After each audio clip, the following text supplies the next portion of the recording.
Ese grito ensordecedor es el nombre de todo Amway, no solo de Amway Colombia, sino de Amway Latinoamérica, Amway de las Américas y Amway a nivel global. Gracias por ser el primer embajador Corona latino que le muestra a todo el mundo que se pueden romper barreras.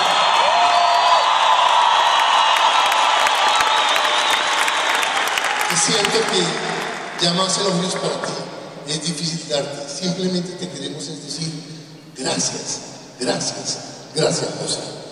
Por ello, en nombre de las familias Manangel y de vos, es un placer y un honor para mí el reconocerte con el PIN de nuevo embajador Corona.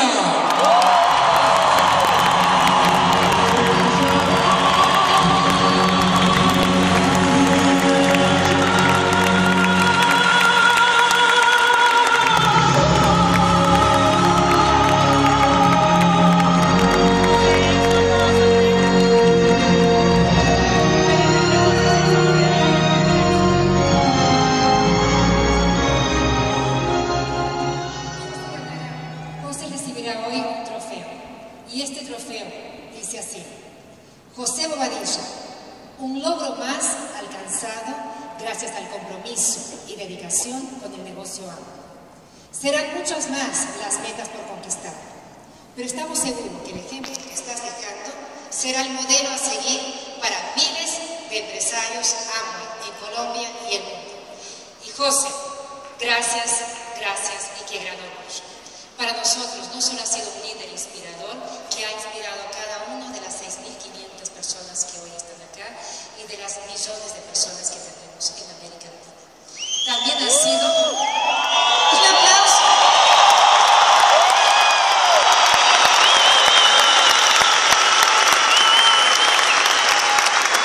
También ha sido un gran aliado de cada uno de nosotros en lograr nuestras metas y un gran aliado de la corporación en desarrollar las estrategias que hoy implementamos como miembro de la SAC.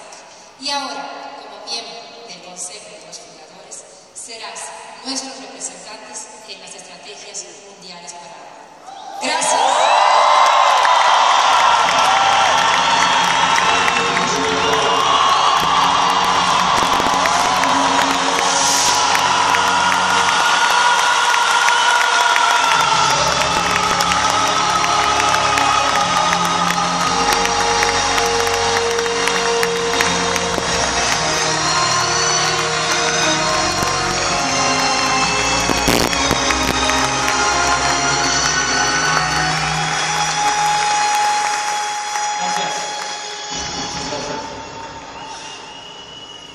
Buenos días.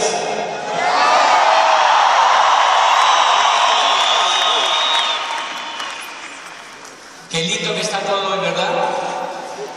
Qué lindo que está todo. ¿Cómo están todos en Bogotá? Gracias por todo el cariño y por toda la celebración. Y pues no se imaginan lo emocionado que yo estoy. Es indescriptible la emoción que se siente. Sobre todo verlos a ustedes soñando y verlos a ustedes que en esta convención, en esta nueva empresa, la esperanza se ha expandido muchísimo, como se expandió un día fe y esperanza cuando yo vine a una convención. Yo quiero agradecerle de todo corazón a Amway, a todo su staff en Colombia y a Miguel Francisco, a todos los directivos, a Michigan, a todos. A Thanos, a Rosana, a Omar Saúl y a todos los directivos de América Latina que han tenido pues, el cariño y toda la disposición para celebrar este paso que dimos dentro del negocio. Y a todas las personas que han contribuido para llegar aquí.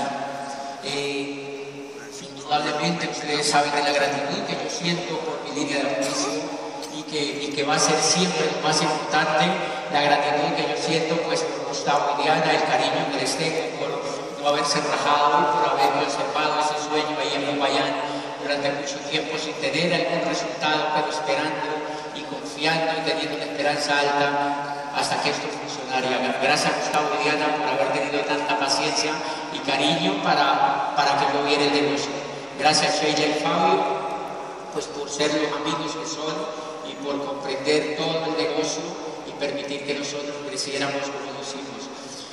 Gracias a todos los diamantes del mercado de toda América Latina por el aporte que han dado a los grupos, a todo el negocio. Gracias a todos los líderes de Bogotá, porque nuestros grupos han crecido al lado de ustedes. Gracias a los líderes, son muchos líderes significativos en el mercado, pero obviamente con todos hemos crecido y a todos les debemos gratitud. Me enorgullece muchísimo.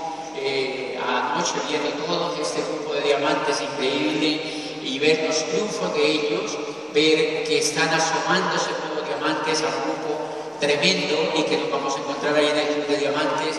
Y me enorgullece ver en Tarima una mujer como Rubia siendo reconocida como diamante anoche por una organización llena de diamantes, una esperanza increíble y una organización tremenda.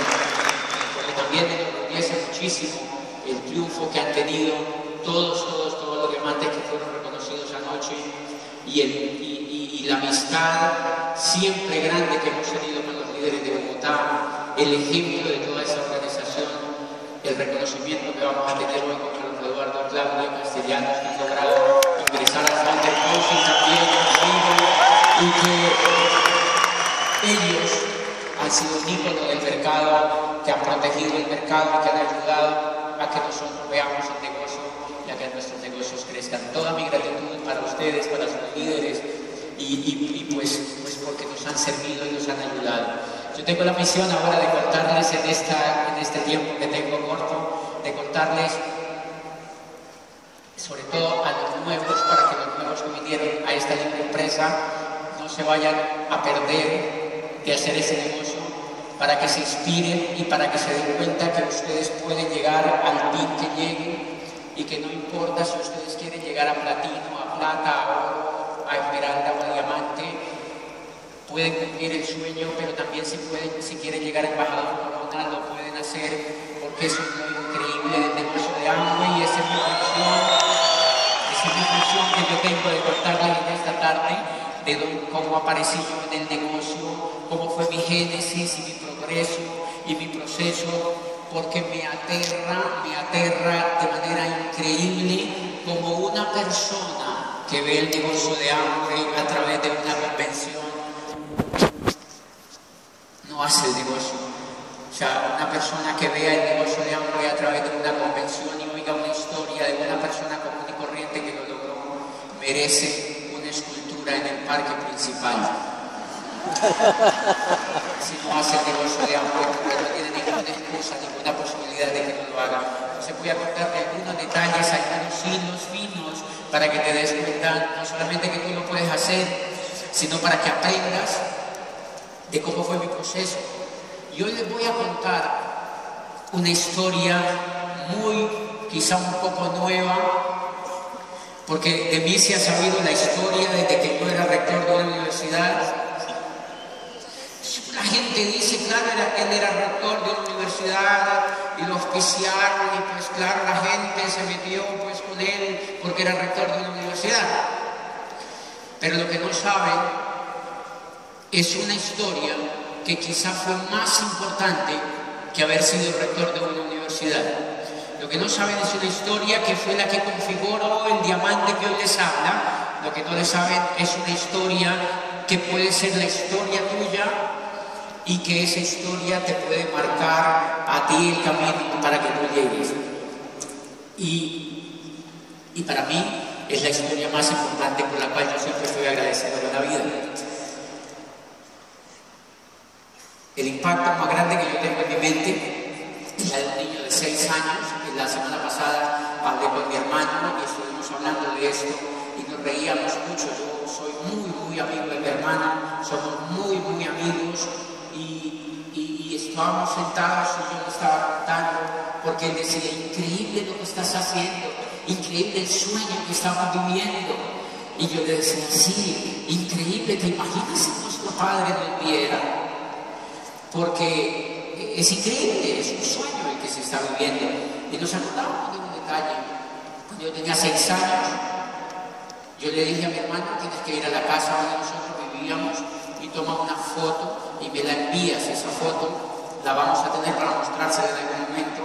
porque miren, a los 6 años yo recuerdo estar parado enfrente. Yo le dije a los 6 años que fui a la escuela a que me enseñaran por las vocales y todo lo que le enseñan a los niños chiquitos, para que le enseñen a leer. Y entonces yo fui a la escuela y me empezaron a enseñar las vocales,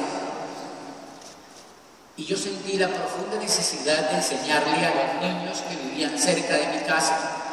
Entonces yo iba de casa en casa y llevaba a los niños que vivían cerquita de mi casa, los llevaba hasta un zaguancito que había en mi casa y les explicaba las vocales.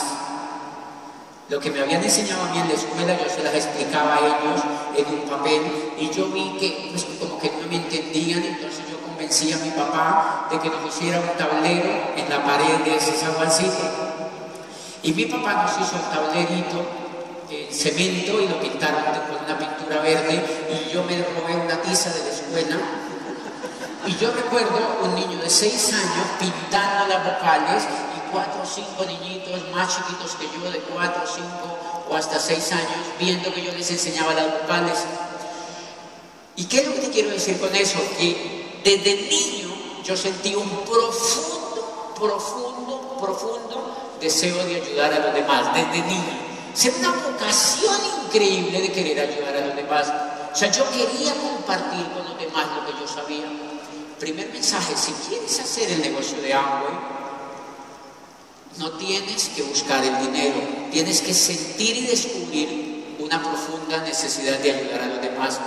Porque el negocio de Amway, ese es el genoma del negocio de Amway. El genoma del negocio de Amway está relacionado con una profunda necesidad de ayudar a los demás. Y creo que allí se empezó a gestar el sueño, Después yo crecí, a los 9 años yo tenía una tienda en mi casa. A los 9 años yo era dueño de una tienda en mi casa. Yo quité las cosas que había para sentarse en mi sala y pues puse unos cosos, y yo tenía una tienda en mi casa a los 9 años. Yo tenía clientes. Yo era empresario a los 9 años. Yo tenía una tienda en mi casa. Yo tenía un profundo deseo de prestar un servicio más allá de lo que la gente hacía. Y yo recuerdo, miren, uno de los sucesos más increíbles es que yo me metía en todo, quería ayudar en todo, quería contribuir en todo. Y a los 14 años tuve un suceso que para mucha gente puede ser una excusa. A los 14 años, yo cuando veo a mi sobrinito que tiene 9 años, que tiene 11 años, yo lo veo un bebé, es realmente un bebé. Gracias, yo lo veo como un bebé. Pero él tiene 11 años hoy. Y yo me pongo a ver que a los 14 años mi madre muere. A los 14 años mi madre, cuando tenía 14 años, mi madre muere joven. Y fue un golpe, obviamente emocional, como suele suceder. Y yo emigré de mi casa a los 14 años a Neiva. Yo me fui a Neiva a vivir allí. Y fui, me arrimé a la casa de un tío. Le dije: tío, yo me vine para acá, tú no me puedes sacar, tú me vas a quedar aquí. Yo tenía 14 años. Y yo me pongo a ver hoy, yo digo, era muy chiquito. O sea, uno de 14 años todavía está muy chiquito.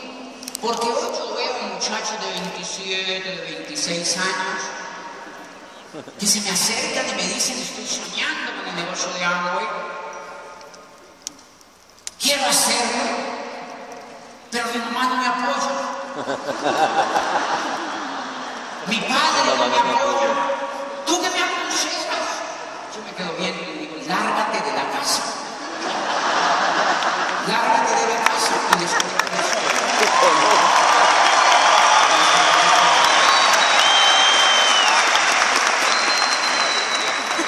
Les cuento la historia para que se den cuenta que tienen que despertar el cerebro y que tienen que ponerle acción a la vida y que tienen que decirle al universo pues que les entregue los resultados. Entonces, a los 14 años yo estaba viviendo en la casa de mi tío y me voy por todos los sitios de Neiva buscando trabajo. 14 años. Yo quiero ayudarte en algo. Yo yo quiero ayudarte en algo, no hay nada, yo quiero ayudarte en algo, no hay nada, yo quiero ayudarte en algo, no hay nada, yo quiero ayudarte en algo, no hay nada. O sea, presentaba el plan. Y todo el mundo me decía, 14 años por ahí volteando. Quiero ayudarte en algo, yo quiero ayudarte en algo, yo quiero ayudarte, no hay nada, yo quiero ayudarte en algo, no hay nada, yo quiero ayudarte en algo, no hay nada. Hasta que alguien me dijo, ok,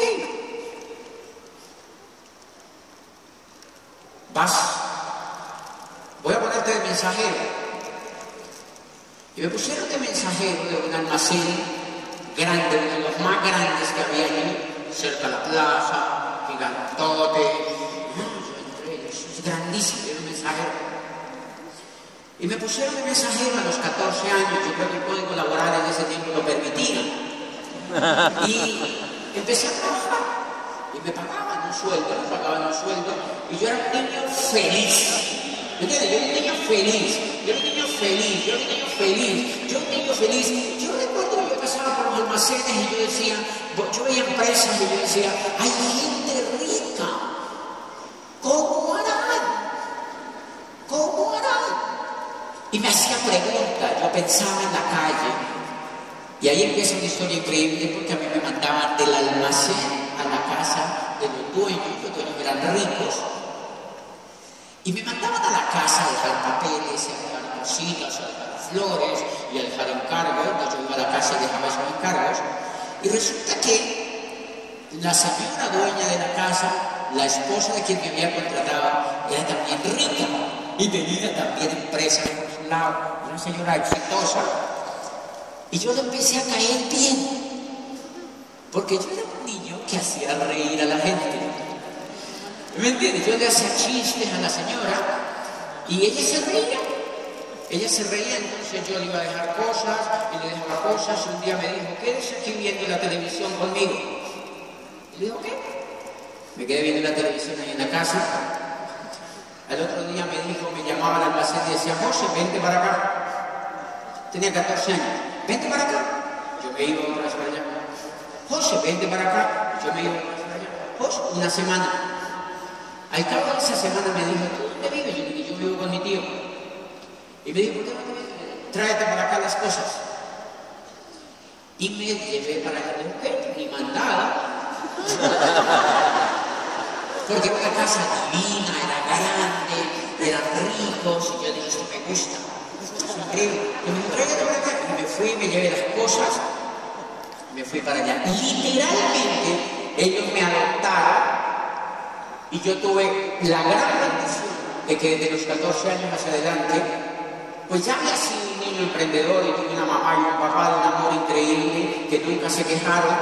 Pero a los 14 años empecé a vivir con esas personas que eran ricas, que eran exitosas, que tenían empresas y que los cambiaban de carros y compraban ropa y compraban carros y compraban casas y cambiaban y no se quejaban y tenían chequeras y miraban cheques. Y yo decía, ¡qué lindo!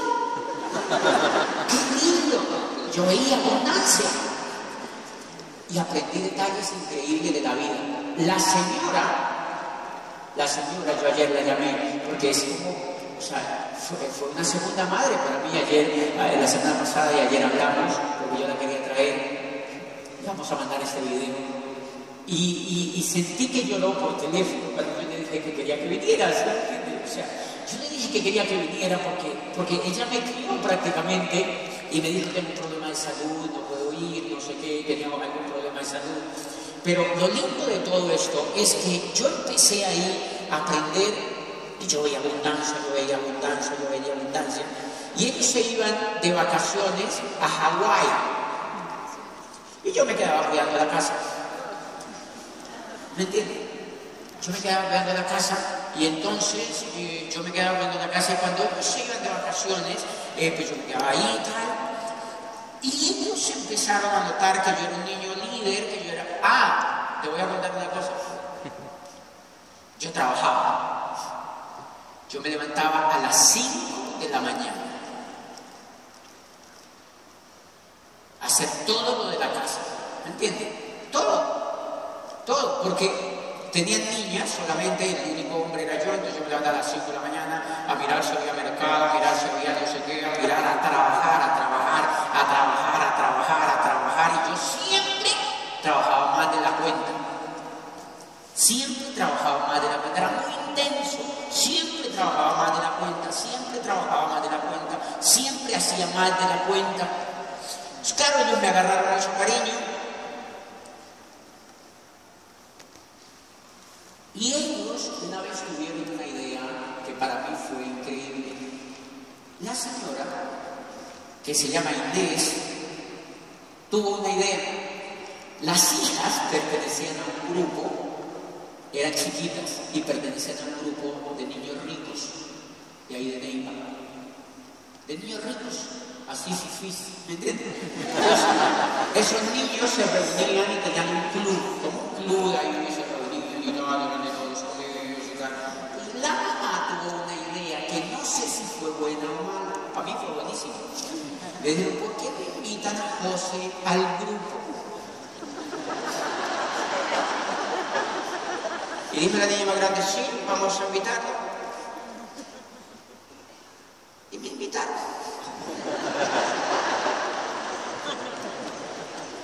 Cuando yo voy viendo esa convención de niños ahí, habían hijos de gobernadores, hijos de industriales, los hijos de las empresas más grandes, hijos de directores de compañías, de abogados prestigiosos, hijos de magistrados. Y yo empecé a hablar con ellos. Pero yo tenía una ventaja. Cuando los dueños de casa se iban para Hawái, yo me quedaba en la casa. Y en la casa había una biblioteca alfombrada, pero un poco de lujo. Porque a veces, no en todas las casas leen los libros. ¿Me entiendes? Entonces, era como esto de grande, y yo me quedaba en esa biblioteca. Claro, eran semanas y semanas solo allí, y me sentaba, y yo agarraba libros misteriosos, sobre sueños, sobre cómo usar la mente, sobre cómo crear la realidad inexistente. Y uno de los libros que agarré a los 14 años se llamaba Tus zonas erróneas del Dr. Dyer. Y decía en una parte, si quieres triunfar en la vida, una de las cosas que tienes que hacer es olvidarte de que tú jamás necesitas la aprobación de los demás.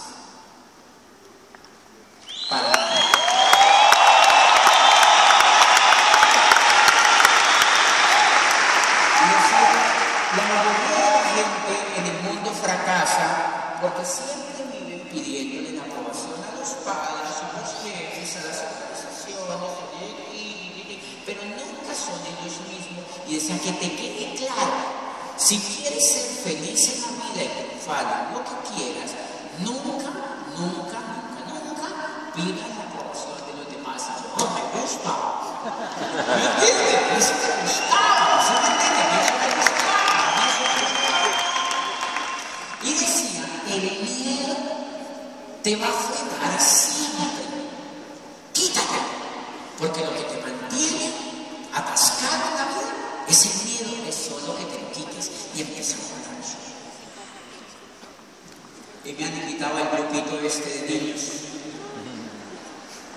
Y empezaron a jugar, habían llegado a mi casa, yo me metía y me las aprendía y jugaba con ellos. Déjame que yo la dirija. Y empezaba a dirigir y entonces los niños, esos pelados, empezaban a decir que la dirija Bobadilla. Que la dirija Bobadilla. Entonces yo dirigía la otra dinámica y yo opinaba. ¿Por qué en la biblioteca donde yo me metía, yo arranqué un libro de la Revolución Francesa? Revolución Francesa. ¡Wow! Todo así de grande. Empecé a leer. El mundo hasta 1600 y algo estuvo atascado en la más profunda oscuridad, dominado por la religión y la ignorancia. Y unos pensadores franceses que se llamaban Diderot, Voltaire, Montesquieu, se dedicaron a traducir a los griegos a leer y a pensar, y Rousseau emprendió un proceso de reformas y eso cayó en manos del pueblo y acabaron con la nobleza y surgió la modernidad. Y esa es la democracia que tenemos hoy, es producto de que la gente leía. ¡Ay, qué increíble! Entonces cuando yo iba a esa reunión de niños, les decía, qué increíble que haya nacido Montesquieu, Diderot y John Locke.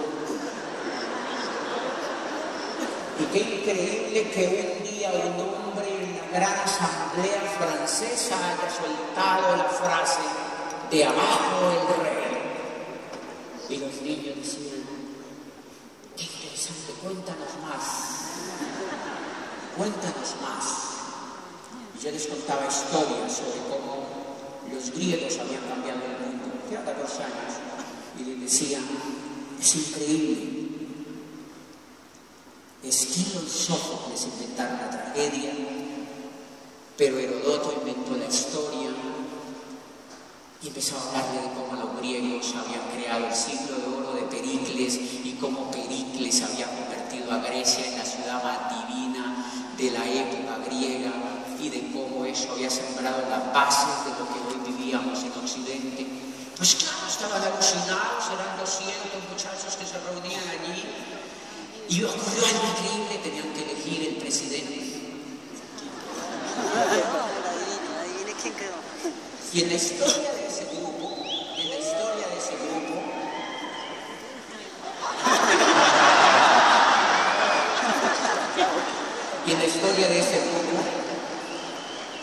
habían elegido durante toda la historia, llevaban unos 15 años creo en ese grupo, y siempre elegían a la niña más fifí de los colegios así, pues ricos y tal, y elegían a la niña más fifí de los colegios, y ese día se reunieron los niños más líderes a elegir quién los dirigía el próximo año.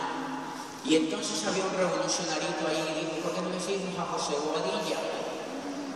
Y empezaron a votar y me eligieron a mí. Y entonces me eligieron. Y yo empecé a dirigir ese club de niños exitosos.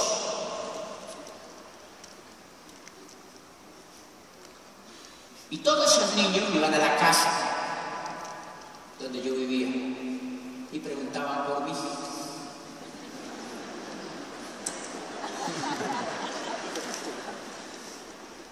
Preguntaba a doña Inés, ¿por qué preguntan por José? Porque lo eligieron de presidente del club.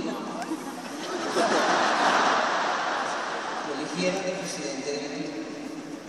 Y gracias a esa asociación, fue la segunda asociación, la primera fue la de mi casa, la segunda fue de Carlos, familia rica, abundancia, chequeras, carros, almacenes, viajes, viviendo ahí, y libros. Y tercera asociación, niños ricos. Lo que te quiero contar es que la asociación es determinante para triunfar. Determinante para triunfar. Determinante para triunfar. Determinante para triunfar. Determinante para triunfar. Cuando llegó el momento de la universidad, fíjense, fue increíble. Cuando llegó el momento de la universidad, pues obviamente mis papás dijeron, obviamente yo tenía a mi papá biológico a quien amaba y con quien hablaba y todo el tiempo, pero allí trabajaba y ellos me protegían y mi papá sabía todo eso y vivía agradecido por lo que había pasado en mi vida. Cuando llegó el tiempo de la universidad, claro, ese muchacho era el presidente del club. Y todos preguntaban, yo oía que los fulanitos, hijos de tal, decían, yo voy para Houston a estudiar. El otro, yo voy para Londres. Y yo me voy para Chicago. Yo voy para la Universidad de los Andes, como Javeriana, para el externado. Y entonces, en mi casa me dijeron, tú te quedas estudiando de noche, que supimos que estudié de noche aquí en Neiva, en la Universidad Colombiana.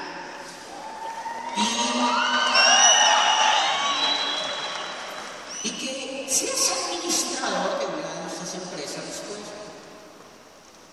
Entonces yo empecé a pensar, pero es que Sí, porque yo había leído. Yo pensaba que sería interesante, profesores exitosos de día, mucho menos de noche. Eso me parece complicado encontrar ahí éxito de noche. Y claro, como vivía influenciado por los libros, me nombraron, claro, yo estaba en ese grupo y de la inclusión en política. Y me nombraron el grupo ese político presidente de las juventudes liberales. ¿Me entiendes? Y entonces Galán vivía en aquella época y todo eso a mí me golpeó, todo el tema del asesinato de Galán y todo eso. Yo viví todo ese proceso y yo empecé a sentir una profunda necesidad de ayudar a los demás. Crecía. Y yo empecé a tener un sueño tan potente, y yo tuve en mi mente, a raíz de los libros que leí, de necesitar la aprobación de los demás, y yo decía, mire, yo vine aquí a lavar el paño a los perros, y ahora soy el presidente de la asociación de este muchacho. Y todo este muchacho se va a las grandes universidades, ¿y yo qué? Y entonces yo tuve el sueño de ser presidente de este país. Yo decía, yo puedo ser presidente de este país. Yo puedo ser presidente de este país. Y yo empecé a tener el sueño.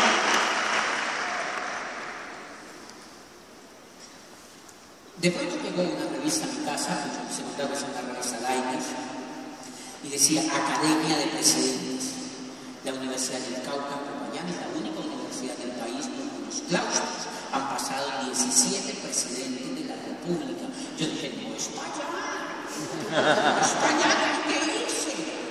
Es para allá que hice. Y me presenté sin la aprobación de los demás. Y entonces los muchachos me decían, yo me cogí esto, yo me para los otros, yo me para los externado. ¿Tú para dónde te vas? Yo me voy a ir a la Universidad del Cauca. ¿A dónde? A la Facultad de Derecho y Ciencias Políticas. Y me decían, ¿y por qué allá? Porque quiero ser presidente de la República, le decía yo a los muchachos. Quiero ser presidente de la República. ¡Ay, increíble! Yo te apoyaría, me decían. Y yo me voy entonces, ¿me entiendes? Pues para hacerles el tema corto, yo terminé en Popayán. Sin la aprobación de los de mi casa. ¿Se enojaron? Claro que se enojaron.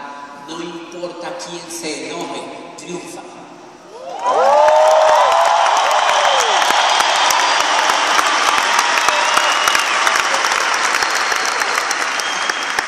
Claro que se enojaron.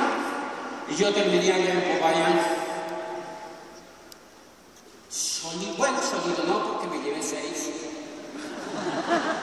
Me auspicié 6 de los pelados que trabajan conmigo. Uno era el hijo de Rodrigo Lara Bonilla, que era amiguísimo mío. Yo le dije, pues hablamos con él. Fueron grandes amigos ingenieros civiles, hoy son salchichoncísimos, ¿sí me entiendes? Y yo me los influencié. Cuando estaba allá, pues obviamente yo estaba solo, me han llevado sus amigos, algunos, que los influí. Yo estaba ahí en Popayán estudiando solo. Y entonces yo les he contado que jamás pensé con qué iba a vivir. Nunca me puse a pensar con qué iba a vivir. Y cuando ya estaba allá, yo llamé a mi casa y me dije, ¿con qué va a vivir allá? Yo, oye, ¿verdad?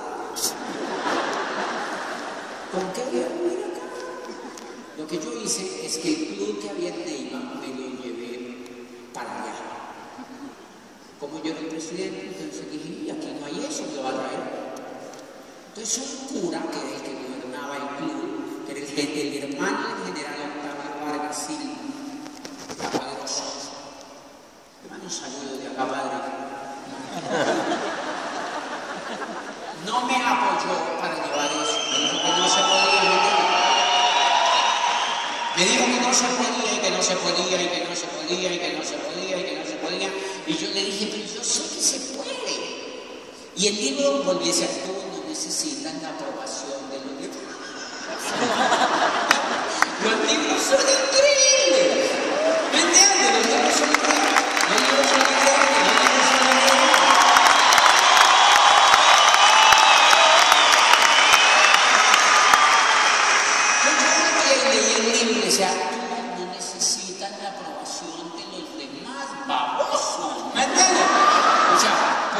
te pones a preguntarle a los demás? Digo, ¿qué? Me lo traigo y me lo llevé. ¿Se pusieron bravos? Sí, pero triunfamos. ¿Me entiendes? Ahora ya eso está increíble. Yo lo llevo a traer. Empecé a estudiar en la Facultad de Derecho y acuérdense que yo tenía el vicio de meterme en la biblioteca de mi casa.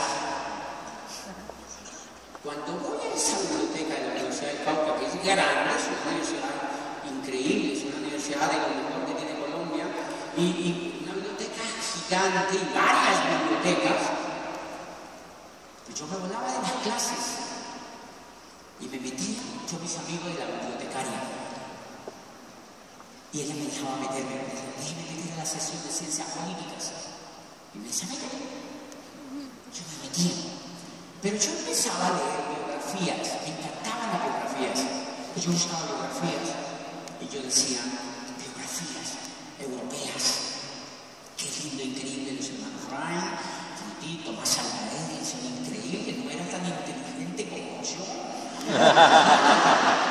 La ley de la relatividad, increíble, ¿qué era?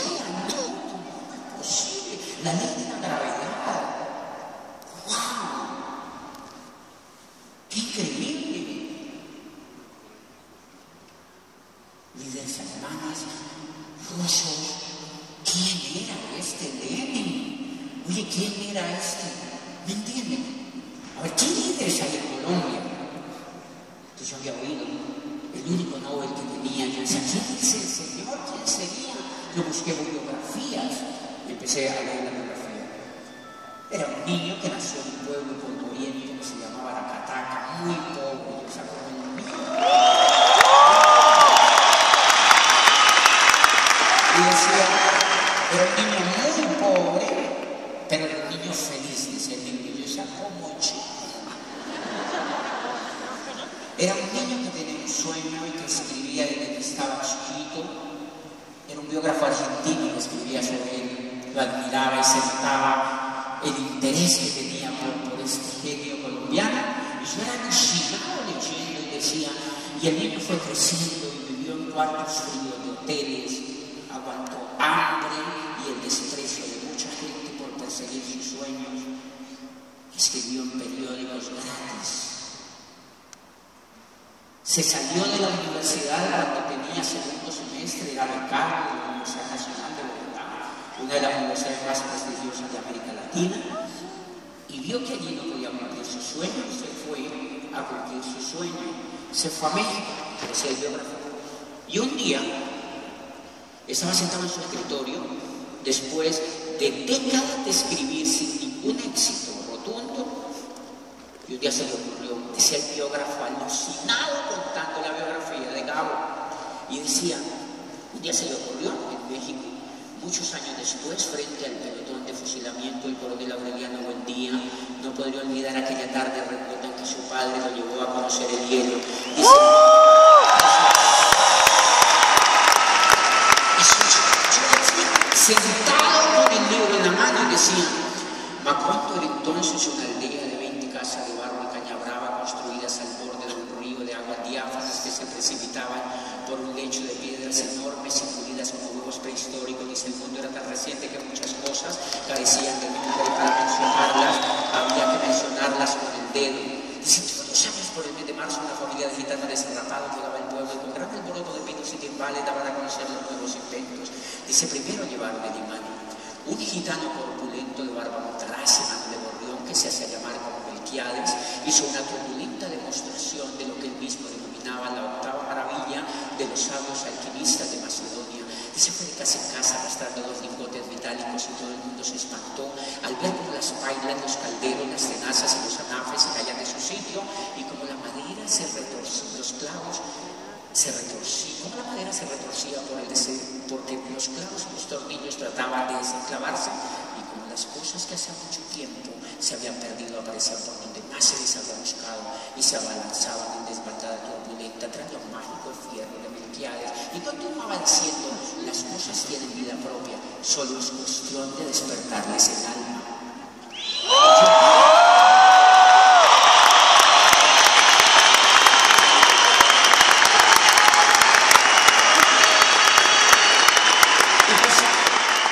el biógrafo terminaba diciendo, y este niño, soñador, que había nacido en un pueblo polvoriento, estaba escribiendo en ese momento el libro cumbre de la literatura hispanoamericana, y se ponía la obra de este niño soñador al nivel del Quijote de la Mancha de Cervantes, decía el biógrafo.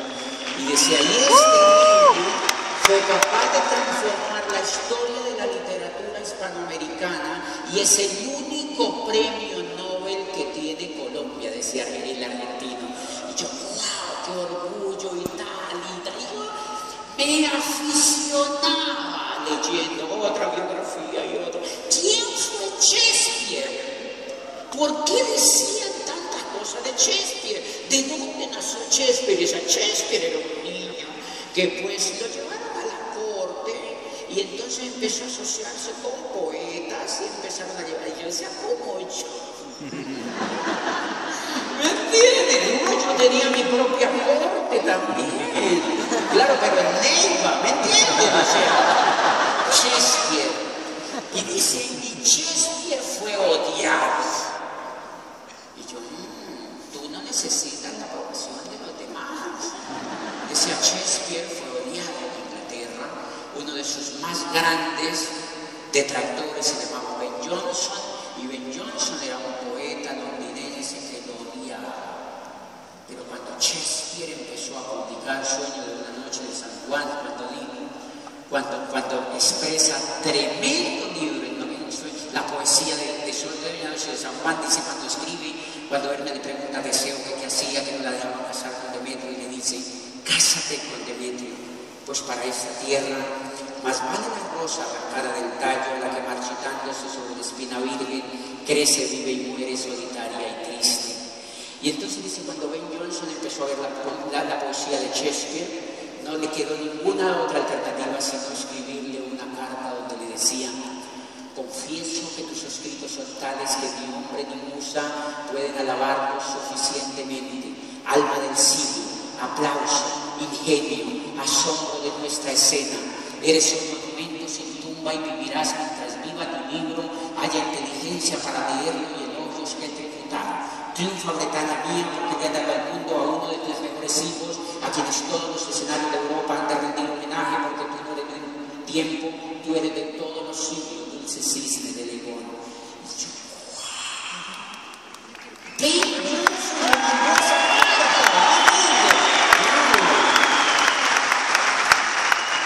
tú no necesitas la aprobación de los demás, definitivamente está demostrado. Yo leía muchas biografías y de todo lo que leía y todo lo que leía la Revolución Francesa, los griegos y tal, empecé a sentir una profunda necesidad de enseñar eso que yo había enseñado, que yo había aprendido. Y de ahí nació una organización universitaria de la cual hizo parte Mauricio Castillo, que aquí lo veo, mi amigo. Hizo parte Mauricio Castillo. Yo fui y lo busqué un día. Nosotros nos hicimos amigos desde que habíamos llegado a la universidad. Yo le dije, Mauricio, hemos organizado esto, y entonces hacemos una tertulia. Por esa tertulia pasaban miles de jóvenes universitarios y los reuníamos en un auditorio de una universidad y les decíamos que había que soñar, que había que transformar el mundo, que había que ayudar a los demás, que había que salir de la pobreza y de la rutina, y que no había que estudiar carreras solo para tener los títulos, y que no había que hacer las cosas solo para que los demás no vieran, sino que había que vivir la vida para dejar una huella en los demás y para trascender, y les poníamos los ejemplos de Gago y los ejemplos de la revolución, y los pelados alucinaban con eso, y varios dejaron la carrera. Varios dejaron la carrera porque me decían, yo estoy aquí porque estoy obligado de mi padre, lárgate de aquí. ¡Así! Y se largaban de la universidad. Hacíamos revolución, pensábamos y pensábamos y soñábamos y soñábamos y soñábamos y soñábamos y soñábamos. Y un día se acabó el sueño porque me llamaron como empleado de una universidad. Teníamos el pequeñísimo problema de que no teníamos para vivir. Soñábamos, soñábamos, soñábamos. No teníamos ni un peso. Soñadores pobres. Pero soñemos, soñemos. ¿Qué hacemos? Vino a entender qué es la vida, no teníamos que hacer. Mauricio se fue a trabajar a Bogotá, todos se fueron a trabajar y cuando me llamaron a mí que yo era el cabecilla, queremos que sea vicerrector de la universidad. Y yo le tenía esa desconfianza, porque yo había leído que el empleo era la evolución de la esclavitud. Yo no había leído en el derecho, en la evolución del derecho, laboral. Y yo no quiero, pero no tenía para el mercado. Y yo dije, ok, aquí estoy, agárrame. Agárrame.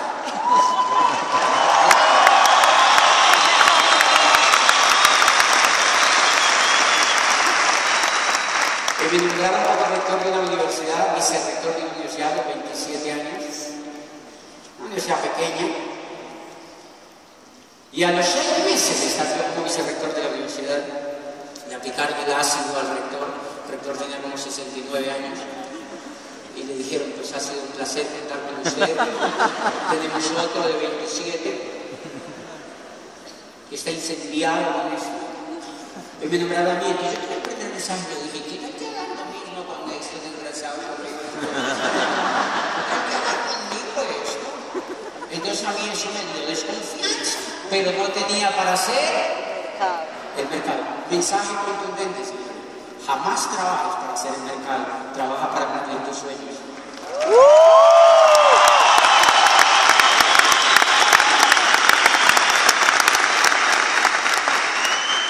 Empecé a notar una cosa.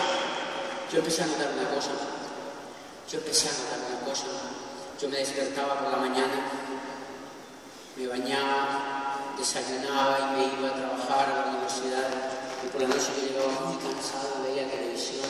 Al otro día yo me levantaba, me bañaba, desayunaba, me trabajaba, por la noche veía televisión. Y de pronto otro día yo me levantaba, me bañaba, me trabajaba, por la noche veía televisión. Y de pronto otro día me levantaba, desayunaba, me trabajaba, por la noche veía televisión. Y de pronto otro día me levantaba, me bañaba, me trabajaba, y de pronto un día me levanté, me bañé y me fui. Entonces yo decía, ¿cuánto hay que hacer? O sea, dentro de mí había una gran pregunta, ¿tengo que hacer esto por toda la vida? ¿Y el sueño? Y lo que le decíamos a los jóvenes, que había que ser libre y rico y transformador. Y yo decía, increíble, ¿y el sueño? Me agarraron. Yo empecé a cuestionarme, y un día me senté en mi cama y dije, no, esto no puede seguir más. ¿Cómo es posible que yo sea pues, el rector de esa universidad y que haya estudiado Derecho y Ciencias Políticas y esté haciendo posgrados y yo hago esto? Y a mí la cosa me el dinero no me alcanzaba. Me pagaban, no me alcanzaba, me pagaban, no me alcanzaba. Entonces yo dije, ¡no más! Y para que vean lo increíble que es rebelarse. Al otro día me levanté, me bañé, consumí televisión,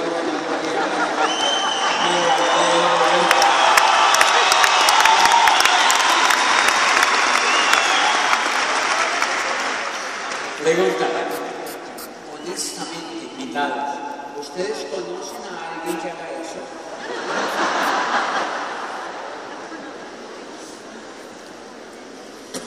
Estaba yo allí con esa gran preocupación cuando un día llegó el decano de la Facultad de Derecho. Yo no había graduado como abogado, había terminado solo las asignaturas y un día entró el decano de la Facultad de Derecho y me dijo, yo quiero hablar con usted. Ay, entró a mi oficina, era una oficina grande, así como esta tarima. Yo estaba acá sentado en el fondo con la bandera de Colombia, y el Cauca en Colombia, así,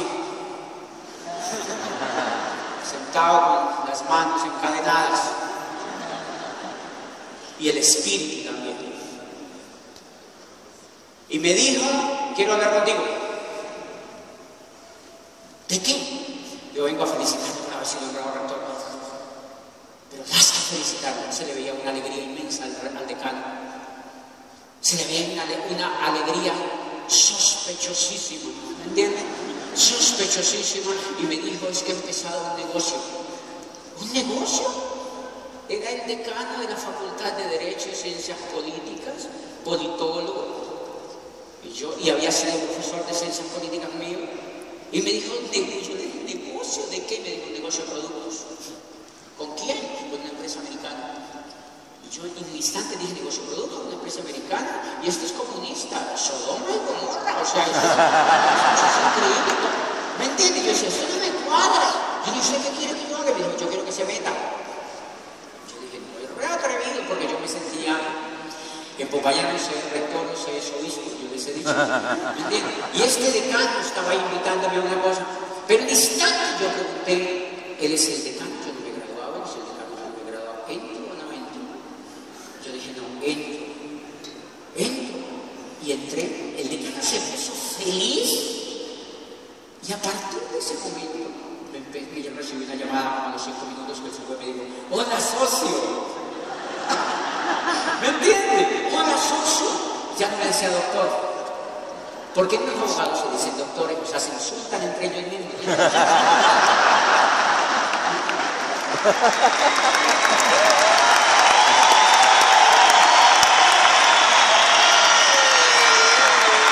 Entonces, me dice, hola socio, yo, hola socio. No, yo decía, ¿socio de qué? A mi casa llegó una caja. Yo tengo un perro, un pitbull. Yo siempre he querido mucho los perros. Y el perro desbarató la caja, se echó el champú, no sé qué, botó todos los productos. Yo nunca me enteré. La caja la botó por ahí la empleada. Y llegó la socio. En ese momento me decía, montémosle a los amigos. Y yo, montémosle a los amigos, ¿qué? Eso, el negocio. Yo, no. Pero mis amigos, yo sentía algo raro con eso. Nuevo, yo te entiendo. Yo te entiendo. Tú no entiendes. Yo te entiendo. Date el tiempo de entender. Date el tiempo de entender. Date el tiempo de entender. Y un día decano llamarme, yo le dije, decano, se me salió. Cada quien me llamaba y me visitaba, me decía, nos vemos en las playas del mundo y nos vamos a hacer millonarios. Y nos vemos y yo decía, playa del mundo. En Popayán no hay playa ni nada. ¿Me entiendes? Entonces eso no era familiar conmigo. Y entonces yo le decía, gracias a mi decano, usted me está invitando a que me vea en la playa del mundo, que es cuando yo me graduaba. Y recibí una respuesta contundente. Tranquilos, socios. Era el decano. Para hacerte muy corto el tema, a los 15 días yo me estaba graduando, presenté tesis laureada, bueno, con una mención de honor. Me dieron mención de honor solicitada por el decano. Mi socio. Miren, honestamente, yo no te voy a decir que me ayudaron y que me dieron palanca, no. Agilizaron el proceso.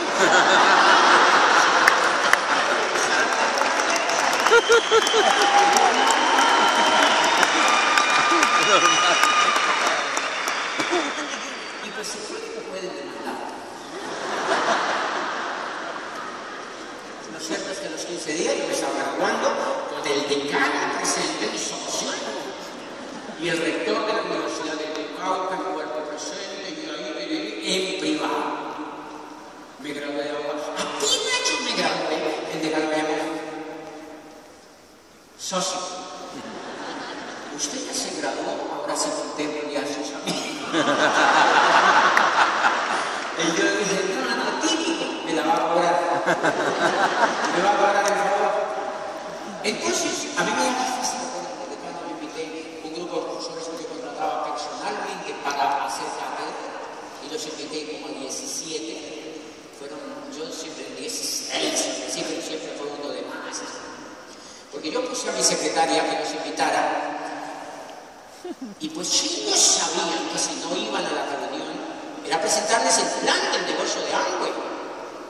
Si no iban a la reunión, yo no les renovaba el contrato. Eso se sabía. Fueron, señores, fueron y tal. Literalmente a mí me daba pena ir a la reunión. Mensaje, lo que te mata es el estatus. ¿Me entiendes? El estatus era el estatus que yo tenía y a mí me daba casi pena ir a la reunión. Yo era un agente secreto de este negocio. Entonces llegó el decano, se hicieron en un saloncito ahí y yo era seguro narrativo.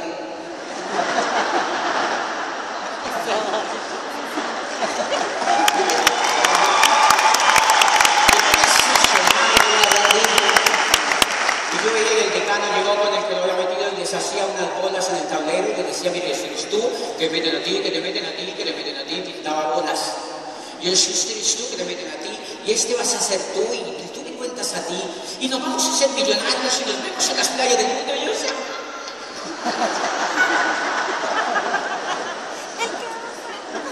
yo en un instante pensé y dije, o sea que